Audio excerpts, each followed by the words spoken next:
वेख नहीं माए मैं बदल गया वा ठंडी रोटी खा लेना वा गद्दे कपड़े भी पा लेना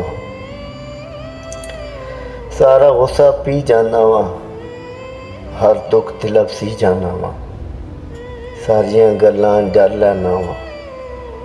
ठंडा होकर भर लेना वा पर किसी नू कुछ नहीं दसदा हर वेले मैं रहिंदा हसदा ते अंदर कोई जाती ना पावे दुख तेरा मैनू खांदा जावे तेरे बाजो मैनू कोई ना पुछदा हुण ते मैं किसे नाल नहीं रुसदा दिल नहीं लगता किधरे रब्बा सुख लई थोड़ी थां ही दे दे गल्लां करके मोड़ देवांगा थोड़ी देर लई मां ही दे दे।